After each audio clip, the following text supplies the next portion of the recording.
Yang membuat majunya Tiongkok itu adalah ada seorang anak kandung ideologis komunis. Yang dia memiliki watak berpikir ideologis komunisnya luar biasa. Kemudian dia keluar dari cara berpikir umum, kemudian menekuni kapitalisme. Belajar berkeliling dunia, memahami kapitalisme. Dia tentunya awalnya dibenci. Tetapi kemudian dia berkata, sampai kiamat. Karena orang Tiongkok nggak percaya kiamat. Sampai kapanpun Tiongkok tidak akan mengalami kemajuan. Manakala mimbar-mimbar kita hanya diisi dengan bicara ideologi. Tapi tidak pernah bicara bagaimana strategi meraih kemajuan dan kekinian. Maka anak kandung itu melakukan perubahan cara berpikir Tiongkok dari komunisme, kemudian dikelola basic ideologinya, dikelola gotong royongnya, dikelola ketahanan mentalnya, dikelola ketahanan lingkungannya, kemudian menjadi raksasa dunia. Kapitalisme dibangun di atas komunisme. Bayangin. Bisnis Amerika dilakukan oleh individu.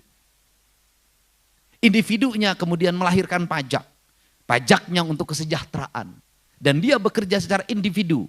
Kemudian negara membuat sistem kebebasan dia untuk berbisnis, berusaha. Tapi rambu-rambu etika dalam usahanya, etika dalam bisnis, etika dalam politiknya sangat kokoh. Lahirlah raksasa. Tetapi ini lebih cepat lagi.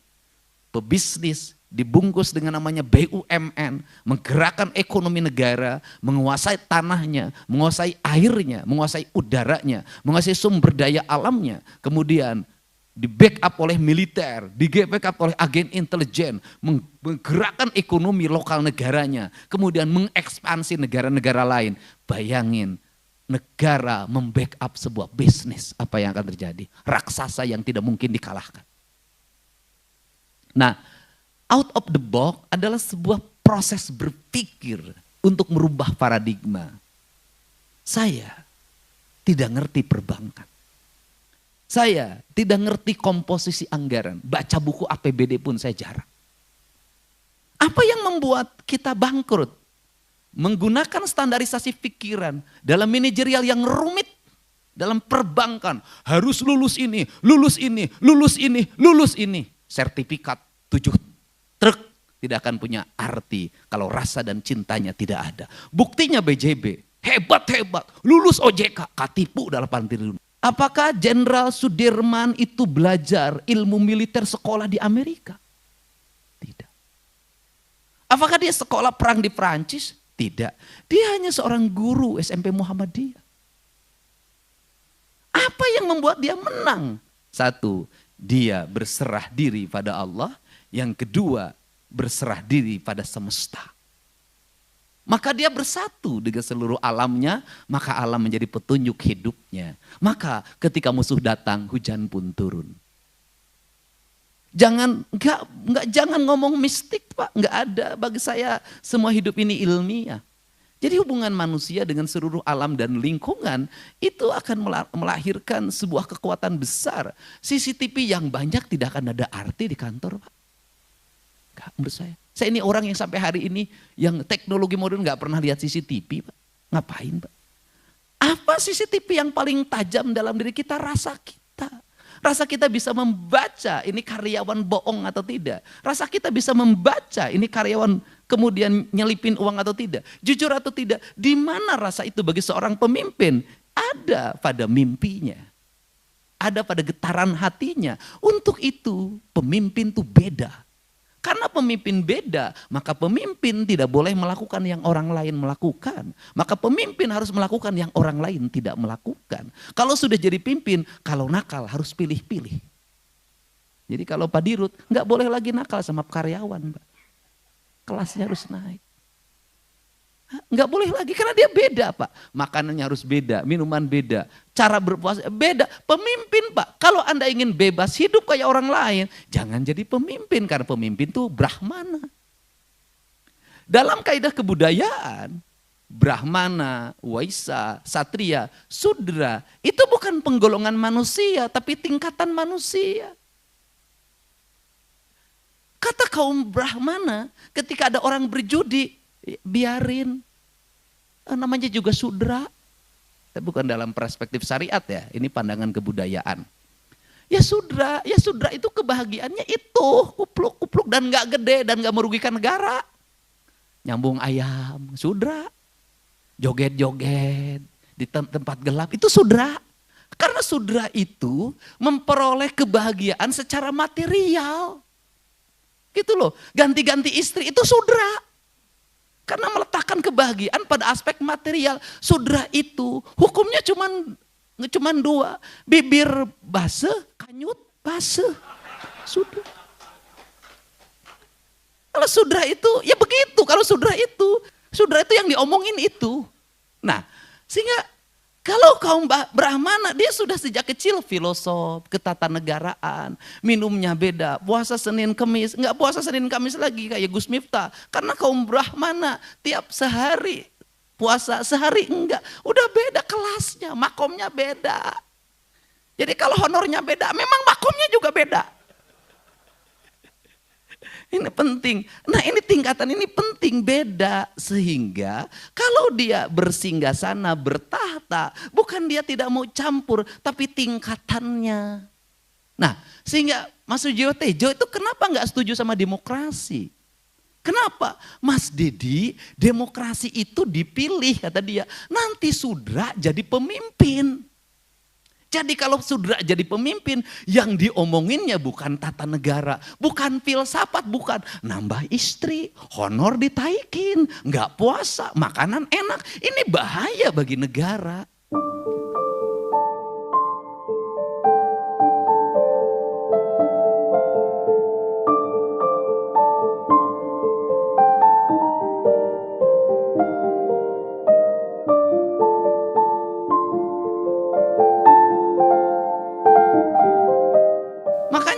Jadi pemimpin itu sejak kecil sudah dibedakan. Nah, apa sih saya cerita ini? Apa? Cerita ini cerita perbankan. Cerita perbankan itu adalah cerita ketajaman pikiran dan baca pasar. Nah, karena cerita ketajaman, pertama, apakah kita akan bangkrut? Tidak akan pernah. Apakah kita tidak akan kompetitif? Tidak akan pernah. Selama apa? Selama niat kita dan kemudian diri kita ada.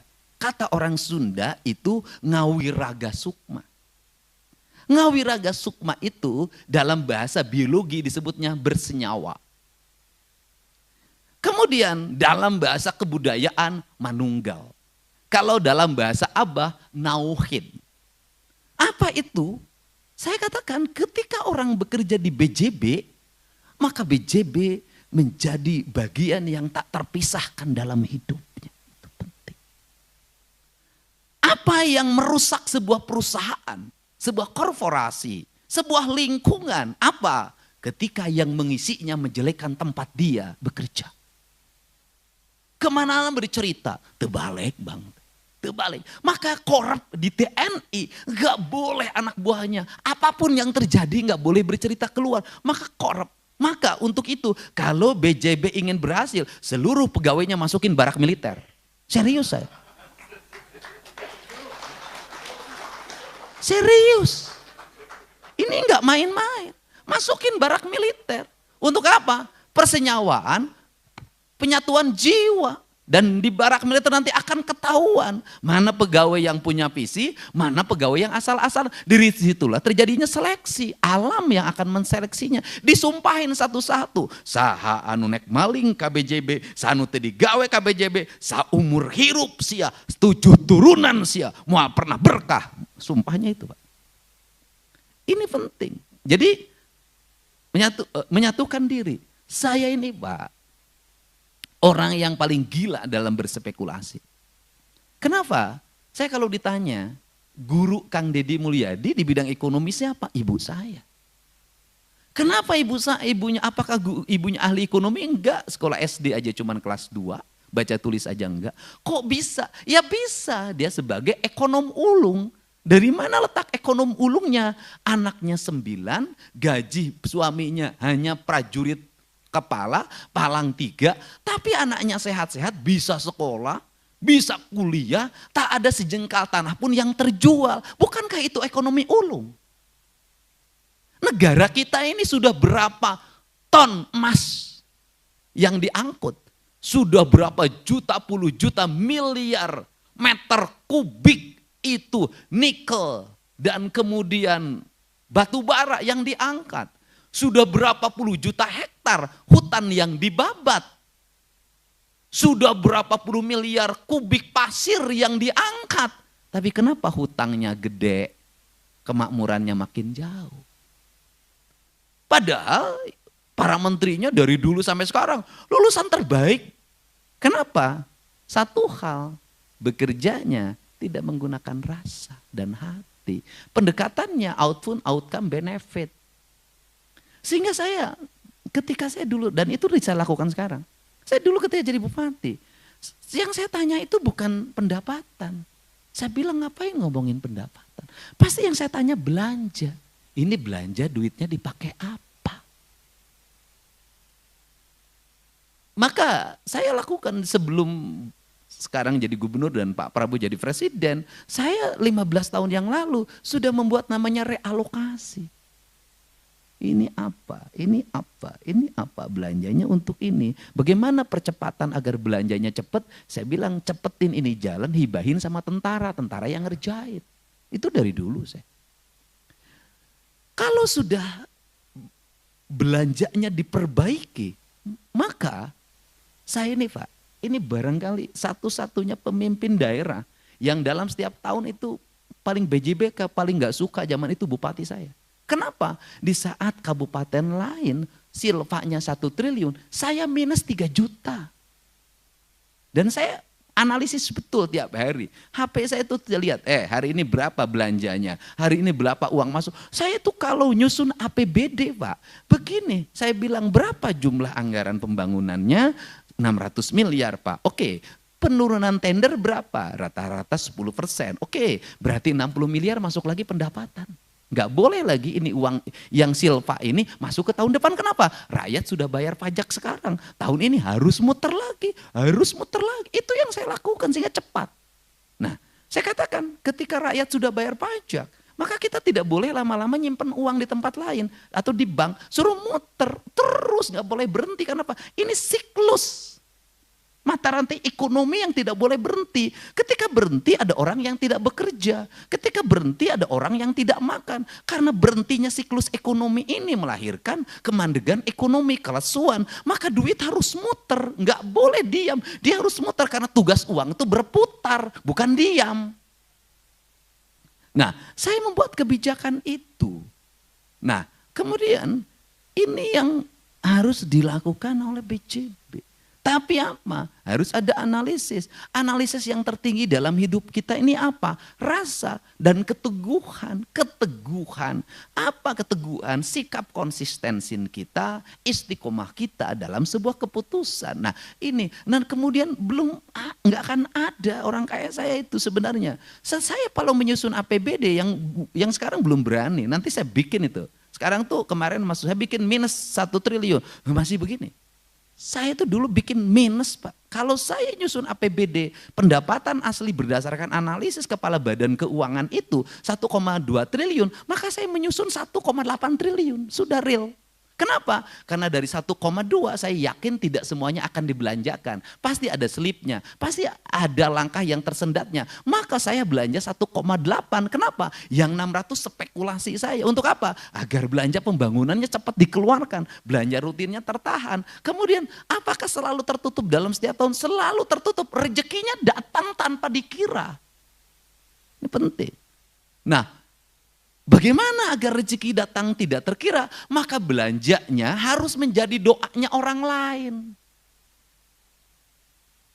Bagaimana belanja menjadi doa? Belanja jalan jadi doa, belanja rumah sakit jadi doa, belanja rumah rakyat miskin jadi doa, belanja beasiswa orang-orang miskin jadi doa, belanja pembebasan rakyat miskin dari berobat jadi doa. Doa ini ini semua orang berdoa, mudah-mudahan pemerintah ini uangnya banyak. Kenapa? Uang yang kami terima cukup manfaat, menyelesaikan kemiskinan, menyelesaikan orang sakit, menyelesaikan rumah roboh. Dan kaum nyinyir pada waktu itu melihat saya bahwa uang di Pemda Purwakarta zaman itu tidak pernah habis dan tidak pernah berhenti membangun. Tank 3 Januari saya udah membangun. Akhirnya mereka berspekulasi, Pemda Purwakarta kaya karena bupatinya menikah dengan Nyi Ratu Kidul.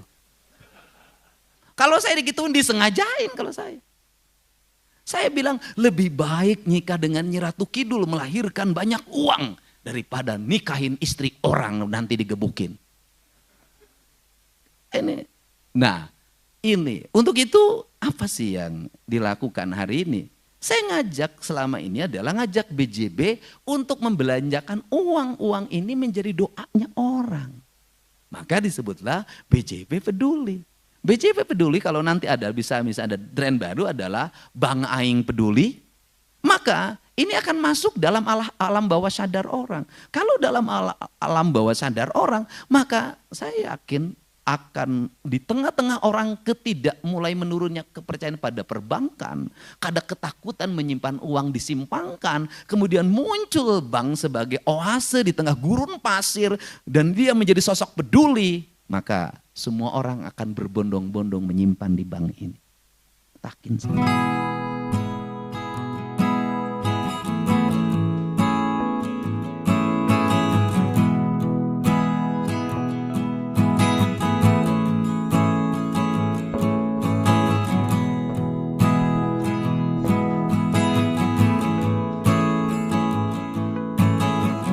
Apa yang ada dalam pikiran publik hari ini adalah ingin mencari seseorang yang dipercaya. Ingin mencari perbankan yang terpercaya. Itu. Jadi orang Indonesia itu apakah tidak gotong royong? Kuat, empatinya kuat. Ingat, orang baik akan bertemu dengan orang baik. Orang ikhlas akan bertemu dengan ikhlas. Bank penebar kebaikan akan bertemu dengan nasabah penyumbang kebaikan. Tapi bank penebar kebusukan akan bertemu dengan nasabah penyumbang kebusukan. Garong akan bertemu dengan garong. Rampok akan bertemu dengan rampok. Lelaki hidung belang akan bertemu dengan PSK. Tuhan, sudahlah. Tergantung kita ini berkumpul dengan siapa. Kalau kita senang berkumpul dengan mafia perbankan, dan kita menjadi direktur karena peran mafia perbankan, ya jangan pernah juga merasa sedih kalau banknya dirampok oleh mafia perbankan. Kenapa? Anda jadi direktur oleh perannya mafia, maka bank Anda diambil duitnya oleh mafia. Tapi kalau ini kan lahir bukan di tangan mafia, di tangan Prabu Siliwangi. Sudah.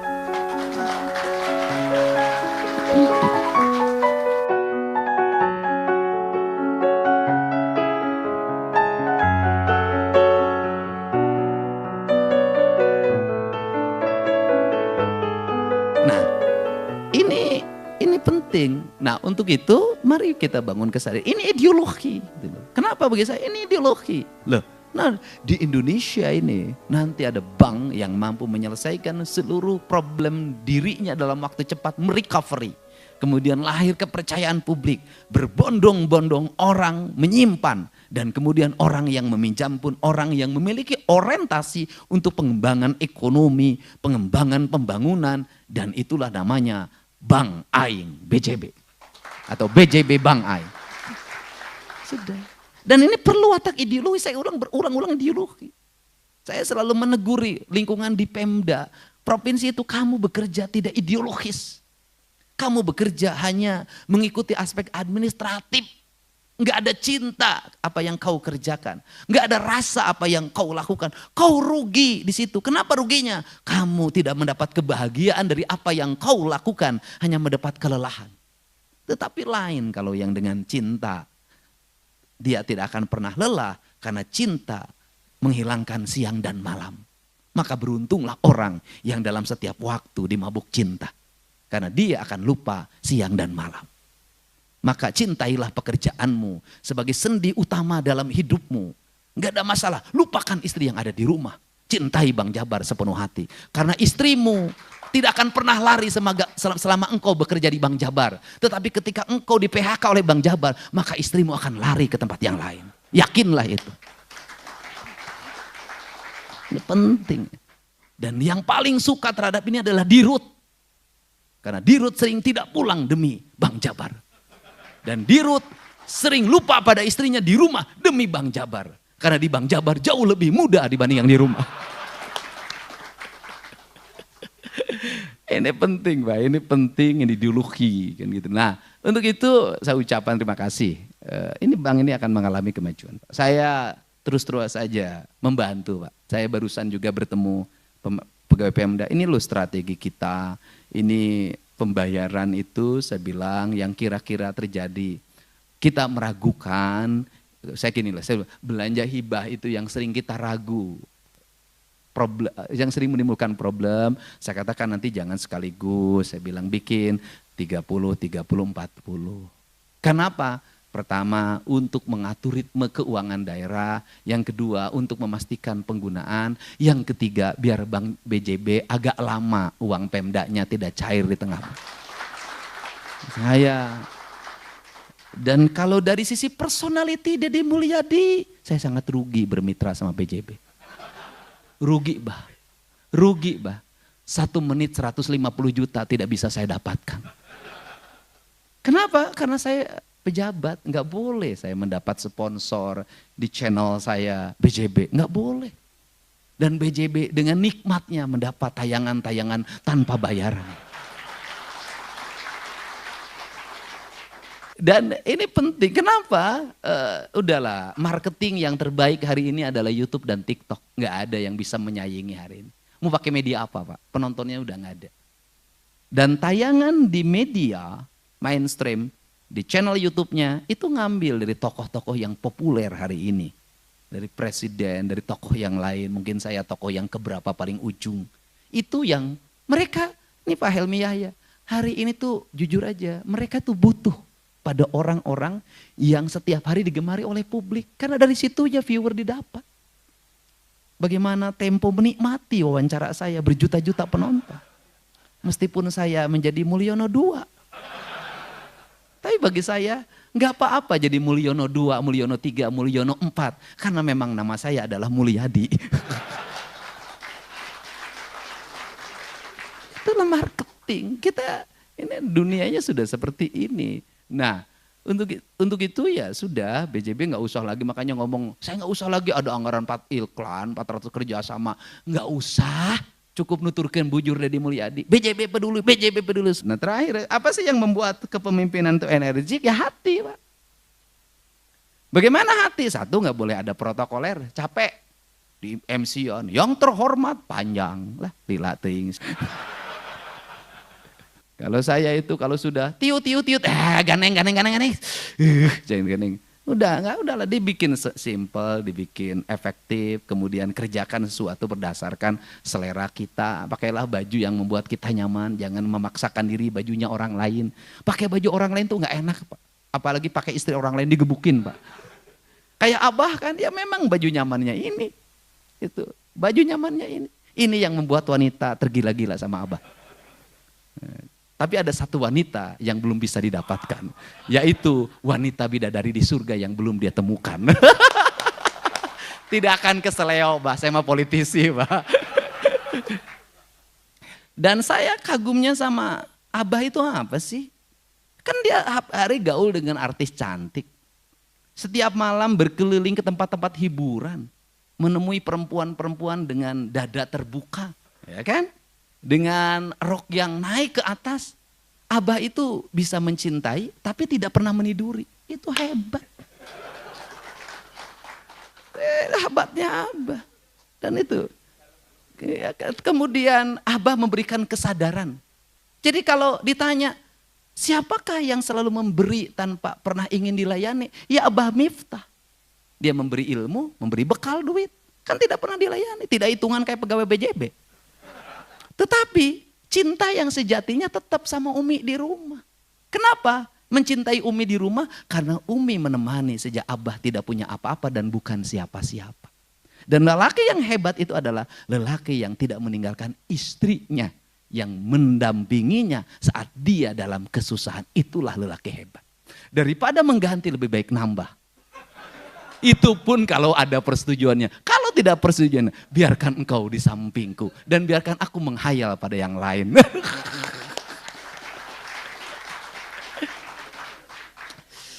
Tapi BJB gak usah transfer sama saya. Walaupun ceramahnya agak mirip-mirip Gus Miftah. Jadi ini yang buat ya sampaikan apa adanya, sampaikan ada dalam hati kita. Karena relung hati kita itu adalah perpustakaan abadi. Jadi perpustakaan abadi manusia itu adalah hatinya. Rasa dan cintanya itulah perpustakaan kita. Nah untuk itu saya ucapkan terima kasih. Selamat BJB Bang Aing. Semoga semakin peduli. Kalau PJB buka tabungan, maka tabungan BJB adalah tabungan kebaikan. Tabungan kebaikan. Semakin dekat dengan saya, semakin kenal dengan teman-teman saya, insya Allah nanti ratusan teman-teman saya akan nyimpan di BJB. Kalau satu orang nyimpannya 25 miliar kali 100, 2,5 triliun nyimpan di sini. Terima kasih Bang Helmi Yahya dan semua para anggota komisaris. Kita memiliki semangat.